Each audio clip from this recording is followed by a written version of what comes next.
everybody must be interested in beer or one way or another, but it's not quite as simple as that. Can I just make a comment about PowerPoint? I teach 3 classes on campus. I teach upper division classes and a big lower division class. The 3rd most popular class on campus. Number 1 is nutrition, number 2 is sex and sexuality, number 3 is beer. So I'm working to get that elevated in public consciousness. But I use PowerPoint there simply so that they can download it off my website, so they have something that they can base their scribbles on. And so I've got these pictures so they can marry what I'm saying. Basically, I'm going around and talking, and they're using it as a note, and perhaps a few interesting pictures as well. Initially, I wasn't sure what I was going to do today, and still not absolutely sure how it's going to unfold. But what I thought I would do is to use some specific examples of how I try to deliver scientific concepts to non-specialists. And I'm thinking in particular of the extension class that we teach down at the Sudworth Brewery. They come at the end of January and they're right the way through to June. And they've got all sorts of backgrounds, and they're sharing one common denominator. They all want to be brewers. And some of them have come, they've been Marines, and some have had the exciting job of being a realtor, and they want to get some excitement in their life. Or they've done something completely different. Some of them have done PhDs in biochemistry, and some of them have done all sorts of other quite complex science. So it's a mixed bag, and the very first thing that I'm always conscious of is when I start talking to them that, you know, on the first day we start talking about atoms and molecules. And about a third of the class are going, oh, for goodness sake, I didn't come here to listen to all this again. And the other 2/3 of the class are going, oh my God, what have I come here for? I thought I was going to learn about beer. You know? And what we say to them is, if you don't understand the fundamental chemistry, you're not going to understand the rest that follows. So we start off from very basic principles, and I thought I'd start with an example of that. Now, please view it as if you were chemistry as the last thing in the world you ever wanted to encounter. But let me tell you how we start. I start by talking about atoms. And the way I start talking about atoms, and I think that one of the important things is that you've got to disregard where physics has taken us. You know, we're not in the realm of quantum physics when we're trying to teach people the essence of atoms and molecules and so on. So we're still with Niels Bohr. We are still with particles and so on. So please, if you are a physicist, forgive me. But I don't think you should really start with, you know, Heisenberg's uncertainty principle. I think you should start with protons, neutrons, and electrons. So the way I start is, and they've got to accept something which is on face value. And what I say to them, there are basically 3 types of particles. There are protons, neutrons, and electrons. Okay? And the simplest atom of all consists of a proton, which is the nucleus. And around that proton is an orbit, and in that orbit there is an electron. And the electron has got a negative charge, and the proton has got a positive charge. So you've got to accept that on face value. Positive charge and a negative charge. And the other thing you've got to remember is that positive attracts negative. And positive repels positive, and negative repels negative. And in a neutral atom, the number of positives equals the number of negatives. So for every proton, there is an electron. This is what you have to understand. This is what you have to accept at face value. And I go on to say that electrons are lonely creatures. They like you and I, pair off. Okay? So we need to have pairs. And so that electron is looking to seek a soulmate. And so if it can find a soulmate somewhere else, it is a happy atom. By the way, the danger is you can be patronizing, but I'm not trying to do that. But some people take it that way, but hopefully they don't. And one way in which they can find another electron is to find another hydrogen atom, a positive and a negative. And they can share. They can share this extra electron. And so we have this happy situation whereby we've got 2 electrons and 2 of these nuclei alike. And so we have a H2. We have a hydrogen molecule. A hydrogen molecule. And it is at its most stable, when we are in this shared configuration. So one way in which a hydrogen atom can satisfy its pairing of electrons is to share them.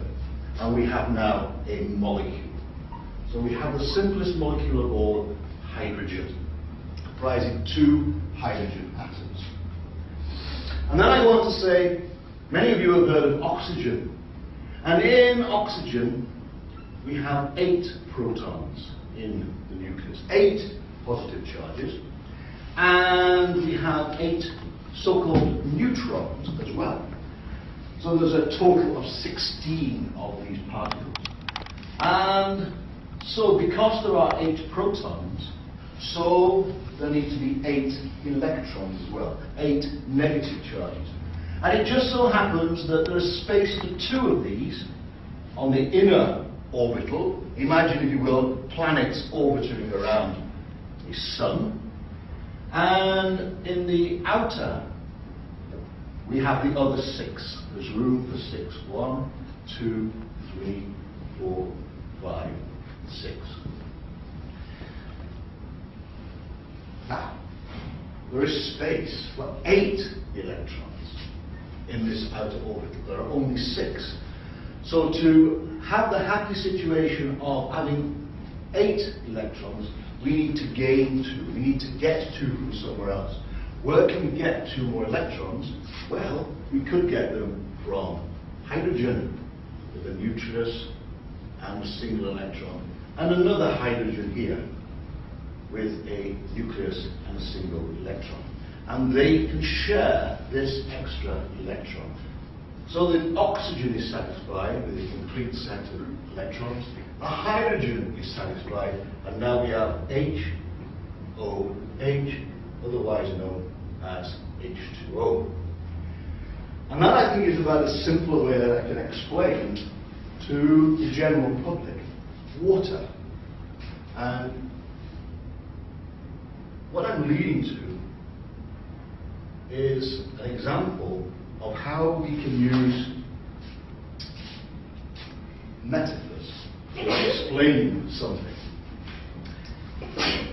This is water then, and as I've said, we're sharing electrons. We've got these pair of electrons that are being shared, one from the hydrogen, one from the oxygen. And the analogy I draw to the student's attention is the duvet on the bed at home. My wife and I happily share a bed. We share a duvet. The duvet is the pair of electrons. My wife is something called electronegative. She pulls the duvet towards her. So my wife is the oxygen atom. She is electronegative. She has a great affinity for the duvet. She has an affinity for the electrons, and they are pulled in the general direction of the oxygen, giving the oxygen a slight negative charge, because it's leaving this positive charge here with the hydrogen. And the hydrogen, therefore, has a slight positive charge. It's the duvet effect.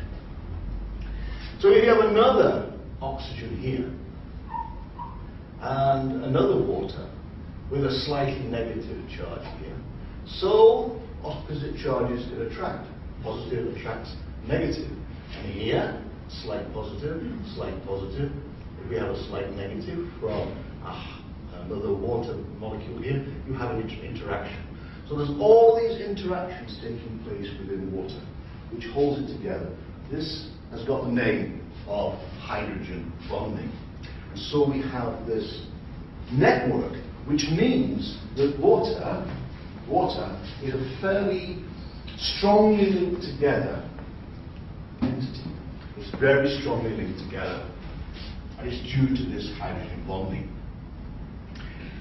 So what it means is to break one water molecule apart from another, you've got to be able to break these charges. Okay? You've got to be able to break these charges. So one way to do it is if you've got some other positive and negative entities which are able to be dissolved in this water or to disrupt this charge-charge interaction. For example, if you have something called NaCl, sodium has got a positive charge and chloride has a negative charge. And so the positive charges can interact with the negative charges of the oxygen and overcome this interaction here. And the chloride can interact with the positive charges and overcome the interaction. So the sodium can be surrounded by water and the chloride can be surrounded by water. In other words, it dissolves. And of course, it is salt. So the salt on your chips will dissolve in water. If, however, you don't have those strong charges on a substance, it won't dissolve. And therefore, what I would go on to explain in the class, and I'm going to elaborate this example, what I go on to explain then is long-chain hydrocarbons and the fact that they won't dissolve in the water because they can't overcome this interaction with the water molecule. So the way I try to do it is to wherever possible, to throw in some sort of amusing way, hopefully amusing way, of illustrating concepts. The concept of this inequality in the sharing of electrons, I liken it to the marital bed. When we're on the subject of charge, and charges, let me give you another example of how I would bring it into a classroom, particularly with my very big class. There are 368 students in each sitting of that class, and the vast majority of them are not scientists. They are offended by the word molecule. The word molecule fills them with terror and grief, and sometimes disgust. So with them, I would approach a description of some things in a very different way into which I would describe for my upper division class, who are scientists and engineers. And one example of this would be yeast. Yeast is a single-cell organism, of course, which has a happy property of taking sugar and converting it into alcohol. And yeast has got a complex structure. I will show it on a PowerPoint. I'll show the structure and point out the wall and so on. And I'll say the wall is negatively charged. The wall is negatively charged. And I would take a yeast cell, this yeast cell here. So we have a yeast cell. And now I'll take another yeast cell. It can be either of you two, but it can't be anybody else. And I'll demonstrate why in a minute. Set this way, it's yellow. You don't need your shoes, please don't wear shoes. I don't know what happens on okay. So what I point out is, here's a yeast cell, obviously. Okay? And here's another yeast cell, step over here. See? So actually, you don't be a yeast cell, I'll be a yeast cell. So I'm a yeast cell, you're a yeast cell. Negative, whoa, you repel one another. Negative repels negative. Okay? But so that you've got negative one and I'm a negative one, so we repel one another. So what we want is two positives. Okay? We have two positives, bridges.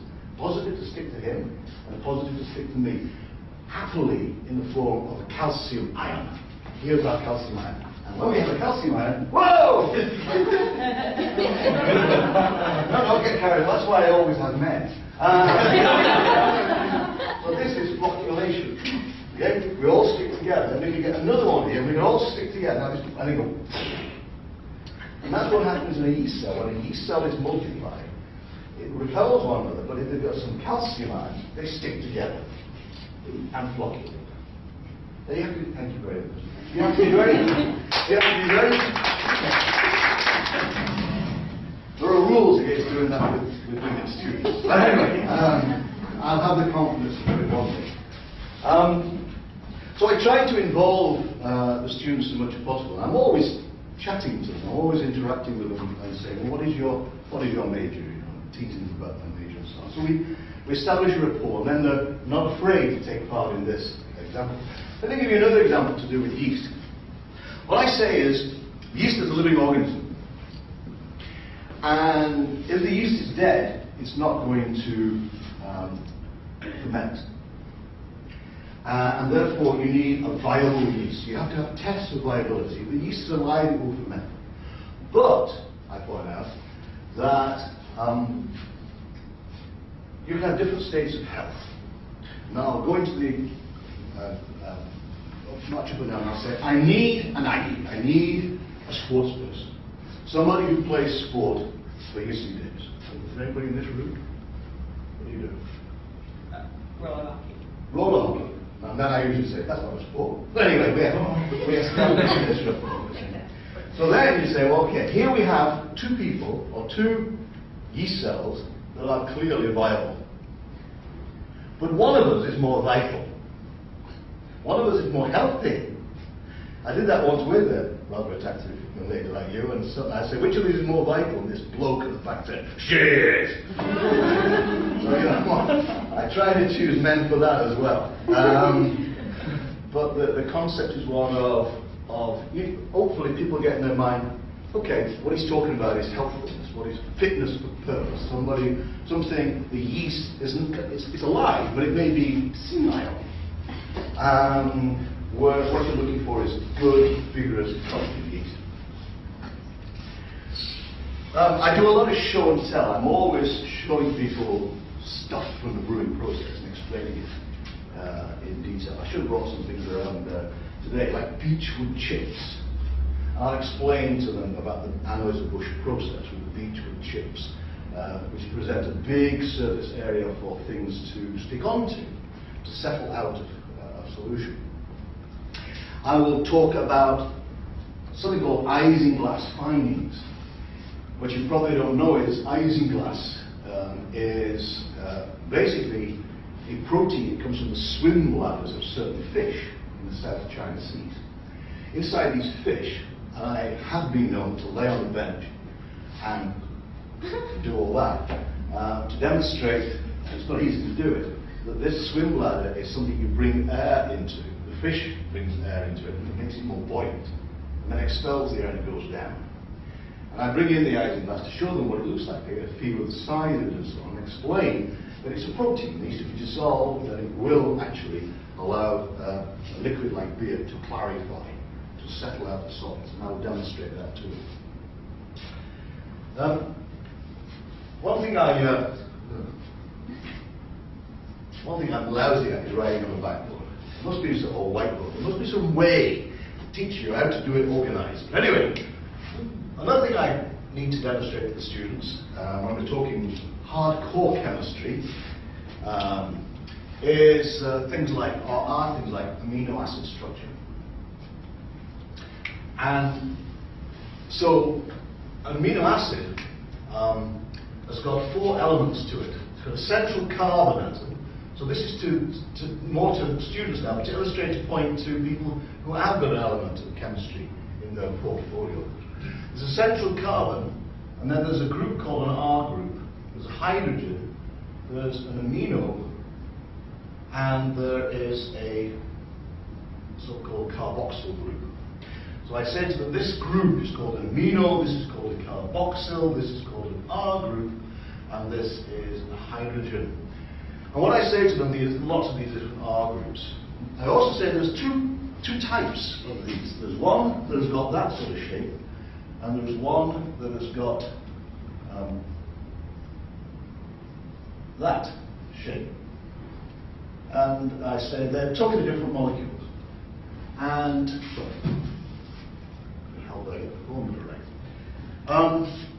and I say they're totally different molecules.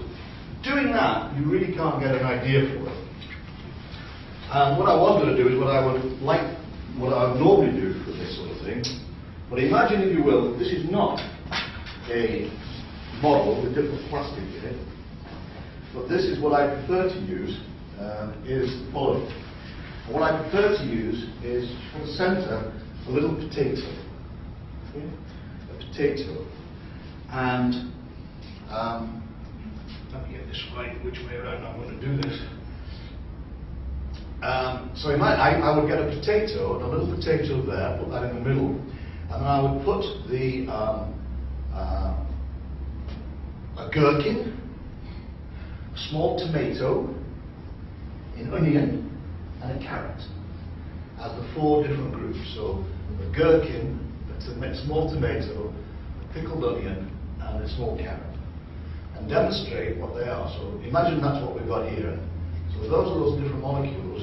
The point I'm making is, people would say just at face value, okay, well, you just turn it around and you've got the same thing, but you haven't. You've got a totally different molecule.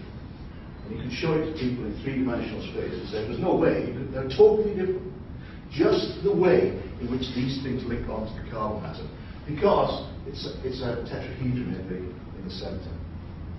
So literally to use some sort of simple way of demonstrating things to the students, I find is very useful. Let me give you another example that's related to amino acids and protein. One of the things that I mentioned earlier on that I demonstrate is solubility. And I demonstrate to the students how if you've got long hydrocarbon chains, that they are not soluble in water. But they are soluble, they do associate together to precipitate out a solution. So I define the difference for them between hydrophobic water hating and hydrophilic. And what I point out to the students is, in the amino acids, there's lots of different R groups. And some of them are hydrophobic, water hating, they're like little hydrocarbon chains. And some of them are hydrophilic. And in a protein, I say, a protein which is a long chain of amino acids, I wouldn't use this, I would use a cord from one of these long things that go in the classrooms that link up to from the laptop to the, whatever it is. And I'd have one of those, but I don't get to one readily here. So, but anything, or an extension lead. I love having extension leads. We have one in the Silver class. So here is my protein. I got this long chain. I said, at one end we've got, one end we've got the amino acid at this end. We've got lots and lots of amino acids linked together. And some of them are hydrophilic. They love water. But some of them are hydrophobic, they hate water. So what happens is it all coils together to make a complex 3-dimensional structure. And on the outside is the hydrophilic, and on the inside is all the hydrophobicity, the water-hating character. And that is why many proteins, the proteins you find in beer, are soluble. But I point out, when you're making the beer, you have a boiling stage. What happens is this molecule vibrates and vibrates and vibrates, and when you do that, it all opens up and you make the inside more exposed, more hydrophobic, more water-hating, something which is tending to teeter on the brink of staying in solution or leaving solution. And one way in which you can leave solution is when you pour the beer out, and all that carbon dioxide comes out of solution, and the hydrophobic proteins go into the wall of the bubble. And what do they do there? They stick together with other hydrophobic materials, the bitter acids, and they stabilize the foam. So I build up an explanation of why hydrophobic polypeptides are the ones that stabilize foam, because they are less soluble, but because they are hydrophobic, they will interact with other hydrophobic materials when concentrated in that bubble wall to give a stable foam. Now, I've only got a few minutes to explain these things to you, but what I'm trying to illustrate to you is some examples of how I will try to be as demonstrative as possible to explain a fairly complicated process. The folding of a protein, you might as well have this as a protein as some fancy molecular model. And that's why you might as well have potatoes, gherkins, and tomatoes as a fancy molecular model. Yes? So when you go to a class teaching about beer and that there's a variety of students in there, like how do you assess their knowledge of beer or of knowledge? Well, first of all, I assume that none of them have any knowledge of beer other than beer pong.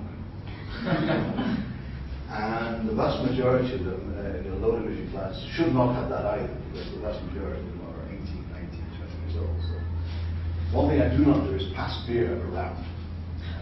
And I don't even do that in the upper division class either. So you just assume that they have no knowledge of it? I assume they have no knowledge of beer whatsoever. That's the only, and that I apply to the upper division as well. Because otherwise, I'll try to be doing too much to sort of say, okay, I'm too influenced by the relatively few who are knowledgeable about it. So in the upper division class, which is prerequisite, in theory at least, is chemistry and biochemistry, I assume that they know all this.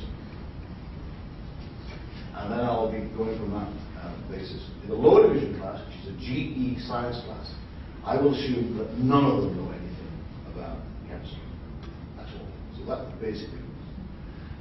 Now there will be people in there who've got quite a lot of chemistry, there'll be biochemistry majors and so on. So I draw analogies. When I'm talking about breaking down proteins, I liken the proteins to paper chains that all link together. And then I've got scissors, different shapes of scissors for different enzymes. And I always say, look, all of those of you who are studying biochemistry, I'm sorry. But for those of you who don't, and you think molecule is a dirty word, this is just speaking. And they all laugh. So it's got to be humorous, I think. That's my style as well. Just as a matter of interest, whenever I do the Myers-Briggs test, I am a complete introvert. This is all I'm at.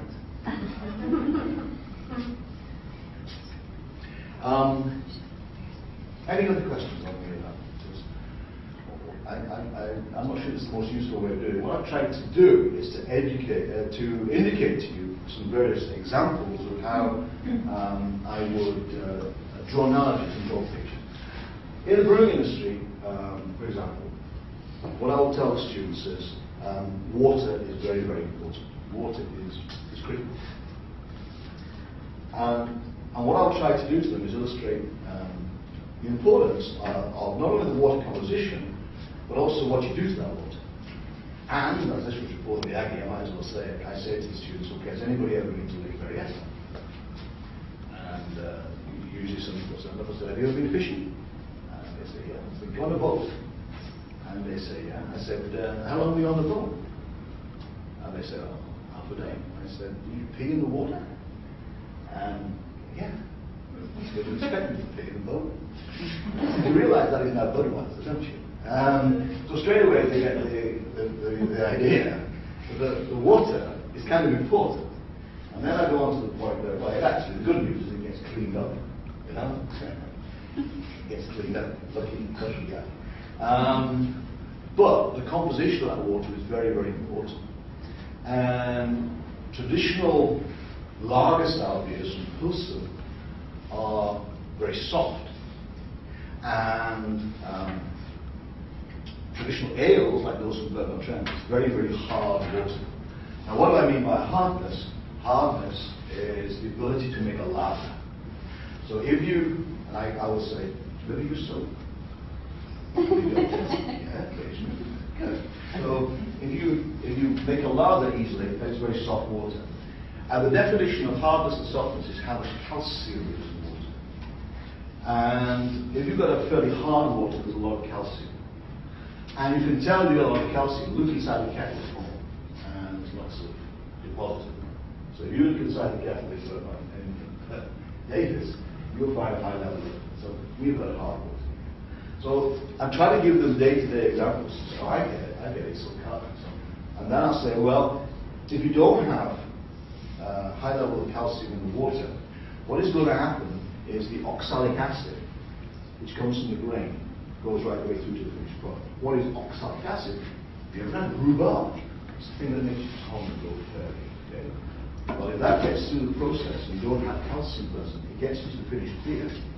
And then when you're pulling the beer through the pipes, and you leave residues of beer in the pipe, and any hard water in the pipe will stick onto the oxalate and make it settle out, just like in your pen. And so it gets solid, and finally it will block the pipe. So try to draw an analogy between what happens in the problems in the brewing industry and day-to-day examples of what people may be familiar with. Yes? Do you add calcium to water if you're trying to make an ale, to make it harder? You do, and there's a good German word for that. It's called das oder de-Bertinization, which is to add calcium to make the water just like that in the Bertinal trend. So if you look at the German dictionary, there's a word, Bertinization. Not quite sure what the cultural heritage of that particular word is, the etymology of some of that's where it comes from. So yeah, alternatively you can take away the water. The calcium, to make a soft water. And so what we do in our brewery here in Davis is use deionized water, and then we will add the various salts to whatever we want. Are there any other questions? Anybody think? I would like to relate to that sort of teaching. Anyway, yeah.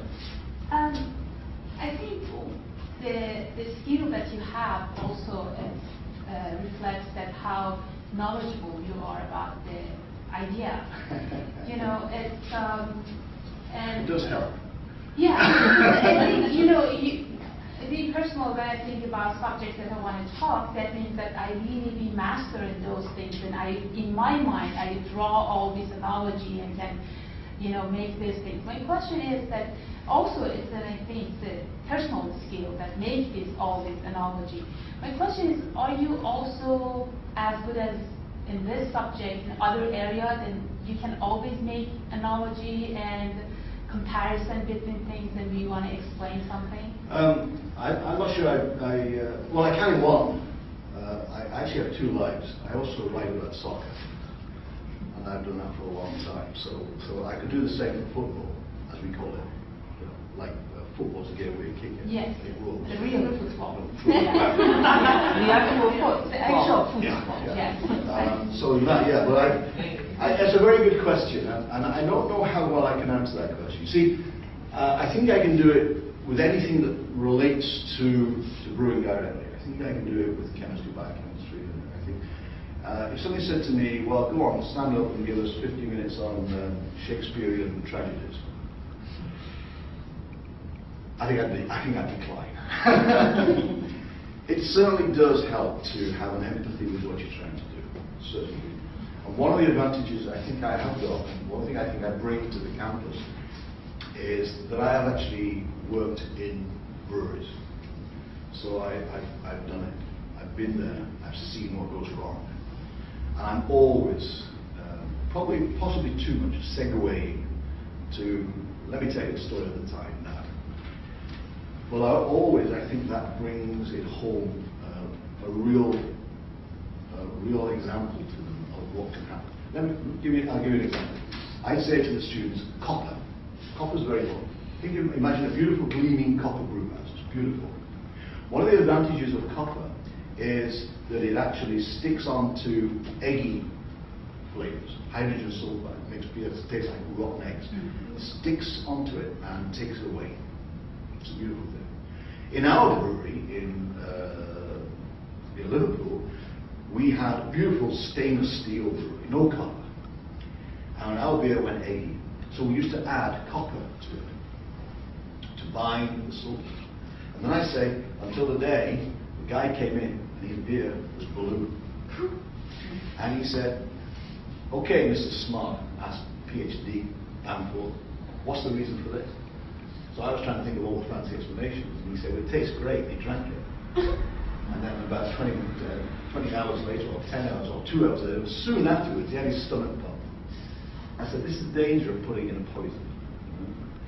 And then I can go on to explain to them how to avoid the hydrogen sulfide thing. So straight away, I hope what they got the idea is, Yes, you can mop it up with copper. Big risk involved, because it's a poison. So how else? And they'll always remember hydrogen sulfide copper brew house and so on. So they can put it into conflict. That's drifting a bit from what your question is. It certainly is a big help if you have empathy with what you're talking about. But you know, pretty much most of the time you are talking to people, it's because you're talking about what you love. When you're talking to a variety of audiences, and I know that we all have experience of different levels of knowledge, because when we talk to undergraduates, they know relatively less than our community members. But do you also adjust for certain demographic characteristics, and do you switch your examples? Because, for instance, the reason why I'm asking is, when I teach undergraduates and I talk about public speaking, I use examples like beer pong or pizza, or because they laugh. Because the second you say beer pong in public speaking class, everybody laughs because it's just funny. But at the same, but it's funny. Yeah, but at the same time, I try to somehow adjust my examples to. And I was wondering, do you think about it ahead of time? Do you kind of think about? Usually. Mm-hmm. Usually, I tell you, I'm segueing, but here's an example of the time I didn't. I was invited to give a talk in Birmingham, Alabama, to a Rotary Club. And the first thing I did was I started telling a story. And this story, and I hope I don't offend anyone in this room, I said, you know, I get invited to do public speaking all over the place, and I was in a celebrated establishment, the Tuolumne County Farm Bureau in Sonora, California. And this little guy said, I've got two questions for you, after I finished talking about the relative merits of wine and beer. And I'm telling this in Birmingham, Alabama. And as soon as I've started, I look across and I see somebody who's just been introduced to me as a Southern Baptist minister. And I'm thinking, it's on its way, it's left the departure line, it's coming. So I said, this guy at Tuolumne County Farm Bureau said, Professor Manford, our sweet Lord Jesus Christ turned water into wine, not into beer. Why was that? And I said, because making beer was far more complicated than making wine. And it went really well everywhere else, but this guy looked at me as if to say, you are consigned to the flames of hell. So, and I thought about it, I wouldn't have said it on that occasion. And perhaps I shouldn't have said it here either. But you see the point. So, if I never, there's some things I will never make overtly sexist or anything like that, or anything that's clearly offensive. But you know, I just didn't, and I love to plug my own books, and the latest one being Beer is Food for Others. And what I talk about there is, in fact, tolerance and mindfulness and common sense approaches. And, you know, I don't think there's anything wrong with the story I just told. It's a true story. It's what happened, and I think Jesus Christ will laugh at that as well. But we're not the Southern Baptist minister. So you've got to be careful. You have got to be careful. And sometimes people do misinterpret what you say. They do misinterpret what you say. I'll give you this example because it's a true one. I'm English, yeah, or I'm American actually now, but the pronunciation is different. So moist eyes, okay. In this country you would say dewy eyes, dewy. In England it's pronounced dew. So I said, these mosses, they've got really dewy eyes. Meaning moist. This guy came up to me and said, I didn't like that. I said, what are you talking about? That's religious. What I said? And it was just the pronunciation. So you've got to be really very careful. Because sometimes you can that totally wrong. There's a risk with humor. That's why I warn you guys sometimes. Because humor is great, but you need to make sure you're funny. Because if you're not, or you're inappropriate, that can lead to horrible consequences. You have. And sometimes you look across. And this is another thing that I encountered. It happened this morning in the class. Everybody sort of tickled pink about something. I looked across and there's somebody, let's say actually holding me about this, and they're looking at me like this. And I'm thinking, oh my God, it's amazing how it puts you off. So if you are going to try and use the humour, and not everybody, sometimes people have put a straight face, and you think, oh dear, and then they come up to you and they say, that's marvellous. And they've looked at you all the time like that. So the interaction, the body language, isn't always what you think it is. You know, like for the first 20 minutes today, I'm looking at you guys and you're going, oh dear. So it's, you've really got to understand that people may be taking it all in and enjoying it and learning, but their body language, they're not everybody guffaws and cries with laughter and so on. Equally, some people are looking a bit, it's when they fall asleep, that's when it really gets me. People fall asleep. But that interaction is, yeah, I look at it too often, too much. And the other thing I do a lot of is walking up and down. And then I had a couple of guys, guest speakers recently, and these guys were, I mean, they were walking up and down. You stand still, for God's sake. And I'm thinking, you know, it depends on how it's done. If you're walking around and you're interacting with somebody, that's one thing. If you're just walking up and down for the sake of walking up and down, you turn your back on your hand. But anyway, that's not what I'm supposed to do. Are there any other questions? Does any of that make sense?